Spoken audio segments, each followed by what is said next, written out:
Hello friends, welcome to my channel maths with Mahak. I hope आप मेरी videos देख रहे हैं, उनसे कुछ ना कुछ सीख रहे हैं और अपने फ्रेंड्स और रिलेटिव्स के साथ भी वीडियोस शेयर कर रहे हैं। So thank you for that. आज जो हम टॉपिक पढ़ने जा रहे हैं या समझने जा रहे हैं वो है डायरेक्ट वेरिएशन। जैसे कि नाम से ही पता चल रहा है, डायरेक्ट वेरिएशन। वेरिएशन का मतलब होता है चेंज, डायरेक्ट चेंज।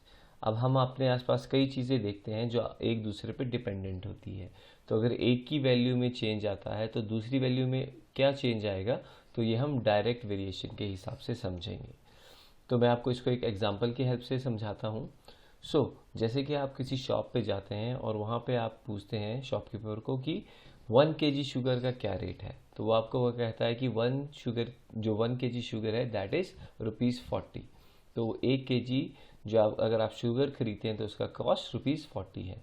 लेकिन आप 3 kg शुगर खरीदना चाहते हैं, सो आपको उसको कितनी पैसे देने पड़ेंगे या उसकी क्या कॉस्ट होगी। तो आई होप आपको पता है कि अगर 1 kg शुगर 40 रुपीज़ में आती है तो 3 kg शुगर कितने में आएगी, ₹120 में।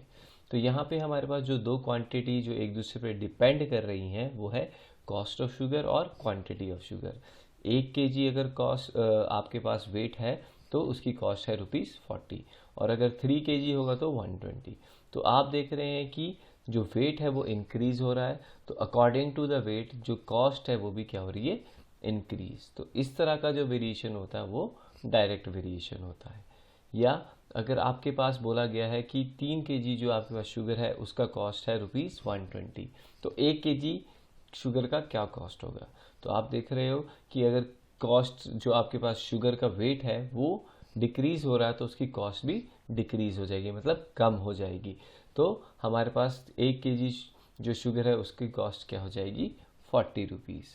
तो अगर एक वैल्यू इंक्रीज हो रही है और उसके कॉरस्पॉन्डिंग दूसरी वैल्यू भी इंक्रीज हो रही है, या अगर एक वैल्यू डिक्रीज हो रही है उस पर डिपेंडेंट दूसरी वैल्यू भी डिक्रीज हो रही है, तो इस तरह के वेरिएशन को हम डायरेक्ट वेरिएशन बोलते हैं।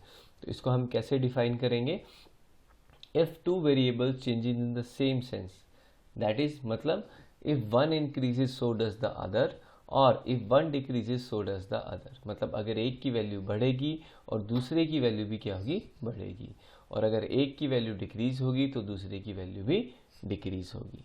तो इस पे बेस्ड क्वेश्चंस आपने कैसे करने हैं या इसको सॉल्व करने का क्या फॉर्मूला है, मैं आपको एग्जांपल की हेल्प से बताता हूँ। मान लीजिए मैंने एक टेबल बनाया है कि weight of sugar in KG और price of sugar in rupees. वही एग्जांपल है, अगर 1 kg वेट है तो ₹40 कॉस्ट होगा, 2 kg है तो 80, 3 kg है तो 120, 4 kg है तो 160। और आपसे पूछा जाएगा 10 kg है तो क्या कॉस्ट होगी, या कोई और आपके पास बोला जा सकता है कि 70 kg होगा, 50 kg होगा। तो आप कैसे उसको फॉर्मूला की हेल्प से फाइंड कर सकते हैं। यहाँ पे आप एक चीज़ देखेंगे जो आपको बहुत इंटरेस्टिंग लगेगी। अगर मैं वेट और प्राइस को डिवाइड करता हूँ तो उसका जो रेशो है वो सेम रहेगा। जैसे आप देख रहे हैं पहला रेशो तो सिंपल 1/40 है। अगर मैं दूसरा रेशो फाइंड करूं तो आप देख रहे हैं 2/80। अगर इसको सिंपलेस्ट फॉर्म में कन्वर्ट किया जाए तो ये भी कितना होता है, 1/40। उसके बाद नेक्स्ट है 3/120, इसको भी सिंपल करेंगे तो ये भी 1/140 बनेगा, और चौथा जो है वो भी 1/40 बनेगा। ओके, तो इस तरह हम देख रहे हैं जो भी चीज़ें डायरेक्ट वेरिएशन में होती हैं उनका जो रेशो होता है वो क्या रहता है, हमेशा सेम। ओके, सो यहाँ पे आप देख सकते हैं as the weight of sugar increases cost of the sugar also increases in the same ratio. ठीक है, वो सेम रेशियो में, सही अनुपात में वो क्या होंगे, एक दूसरे पे डिपेंड करेंगे। इस तरह के जो केस होते हैं वो हमारे पास डायरेक्ट प्रोपोर्शन में होते हैं। या आपको टेबल दिया जाएगा और पूछा होगा बताइए कि ये डायरेक्ट प्रोपोर्शन में है या नहीं है, तो आप क्या करेंगे, आप जितने भी कॉस्ट जो भी आपके पास वन वैल्यू होगी और दूसरी वैल्यू होगी उनको डिवाइड करते जाएंगे। अगर रेशो सभी का सेम आता है तो वो डायरेक्ट प्रोपोर्शन में आते हैं। तो इससे हम एक फॉर्मूला बना सकते हैं कि x1/y1 equal to x2/y2। x1 आपके पास पहली क्वांटिटी है और y1 दूसरी क्वांटिटी है। ओके, तो इनका जो रेशो है वो सेम रहेगा। तो मान लीजिए अब हमने 10 kg जो आपके पास वेट है शुगर का उसका कॉस्ट निकालना है, तो हम उसको किस तरह लिख सकते हैं, x/10 इक्वल टू 40/1। अब देखिए जो x है वो आपके पास प्राइस है, तो अगर आप न्यूमरेटर में प्राइस लिख रहे हैं तो दूसरी तरफ न्यूमरेटर में भी आपको प्राइस लिखना पड़ेगा। ओके, अगर आप वहाँ पे वेट को पहले लिखते हैं तो दूसरी तरफ भी आपको वेट को पहले लिखना पड़ेगा। और जब आप ये रेशो लगाएंगे तो उसके बाद आप देख सकते हैं कि आप इसको सिंपल क्रॉस मल्टीप्लिकेशन मेथड से भी सॉल्व कर सकते हैं, जैसे आप लीनियर इक्वेशंस को सॉल्व करते हैं।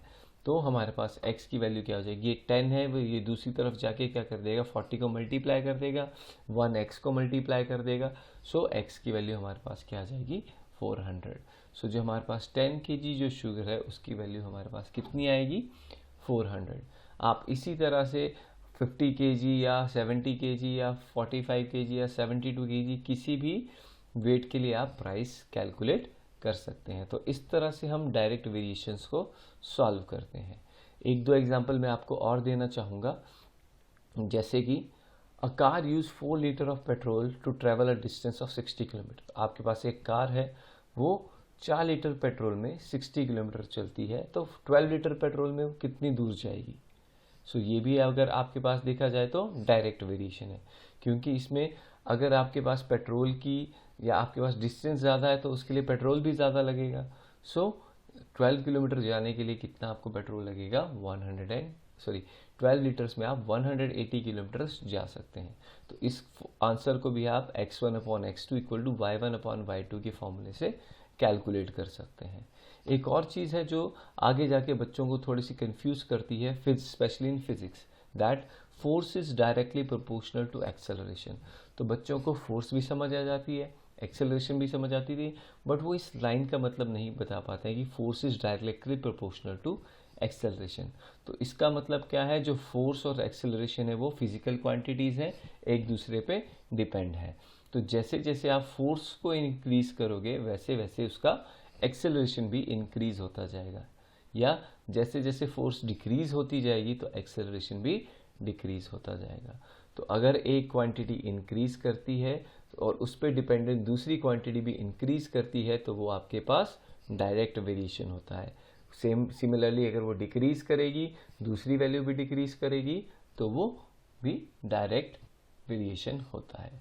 आई होप आप अपने हिसाब से भी और एग्जांपल सोच सकते हैं और डायरेक्ट वेरिएशंस को आप अपनी डेली लाइफ में भी यूज़ कर सकते हैं। सो आई होप आपको ये डायरेक्ट वेरिएशन का कॉन्सेप्ट समझ आ गया है। अगर आपको अभी भी कोई डाउट है तो आप इस वीडियो को एक बार फिर से देख सकते हैं। थैंक यू, और इस वीडियो को अपने फ्रेंड्स के साथ ज़रूर शेयर कीजिएगा।